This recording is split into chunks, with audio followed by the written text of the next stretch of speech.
I am here to discuss the so-called flying saucers.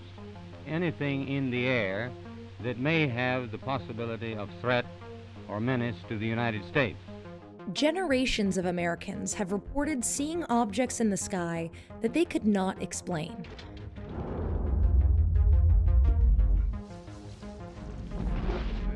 UWA 517, do you want to report a UFO? Over.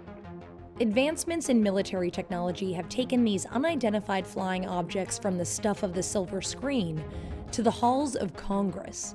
In June, the U.S. intelligence community issued a report on unidentified aerial phenomena, better known to many of us as UFOs.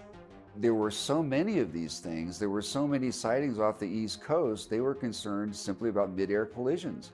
They were posting warnings at naval air bases, alerting the pilots to that possibility. That's how commonplace this was. That's how much of this activity was going on. This was a validation that you need in the government to justify resources and action. I was thrilled that there was a report. The report was vague and lacked answers about what most of these UAPs are, or may be, but the US government is openly acknowledging the existence of these objects and the serious concerns they've created, saying UAPs, quote, pose a challenge to US national security. But how? We're seeing objects that fly with impunity within our restricted airspace. This is a national security issue until we determine origin and intent. Filmmaker Jeremy Corbell has been researching UFOs for years. He obtained and released several videos of UAPs in the last year that were filmed by military personnel and verified by the Department of Defense and eyewitness accounts. I have been releasing footage where UFOs are swarming Navy warships, which sometime they move in ways that are far beyond our concepts of material science and our known propulsion. What was splashed? Splashed. Mark bearing and range.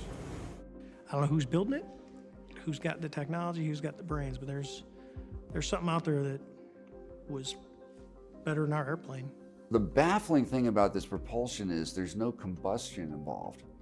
Everything we use and have, whether it's jet or propeller or rocket or missile, involves some kind of explosive fuel that's being mixed with oxygen to create a chemical reaction.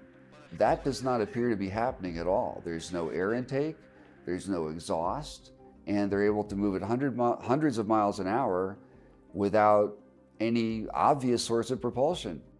The intelligence report states that many of the UAP sightings, quote, tended to cluster around U.S. training and testing grounds. There's a whole fleet of them. Look on the ASA. My gosh.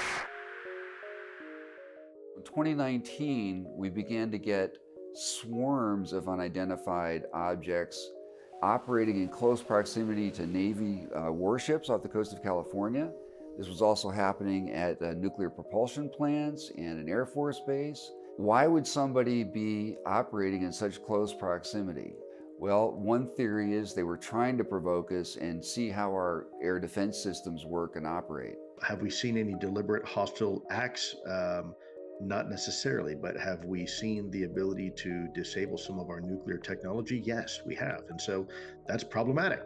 Lou Elizondo worked for the Pentagon in defense intelligence and counterterrorism operations. Some pilots have reported some sort of what appears to be jamming attempt on our radar systems. But we have to ask ourselves, is it really active jamming that is going on, deliberately trying to spoof us?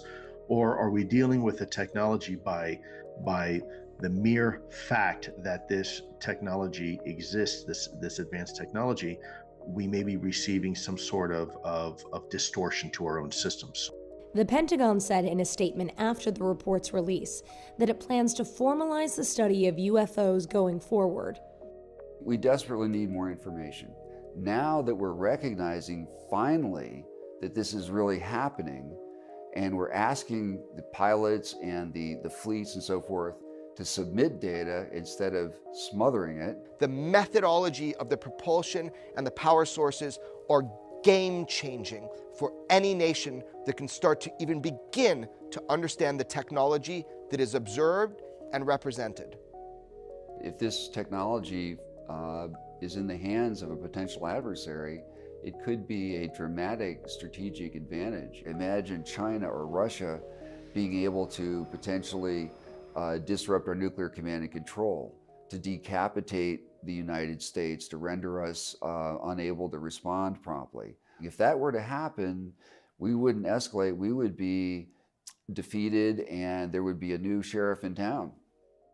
However, all agree that it's unlikely that a nation-state would possess such game-changing technology and keep it to themselves for so long. So the report says it's not America, it's not Russia, it's not China, so who else is there? Of course, the last option, it's neither our technology nor foreign adversarial technology. It's something else, or what in the report is referred to as quote-unquote other category. And the sky's the limit.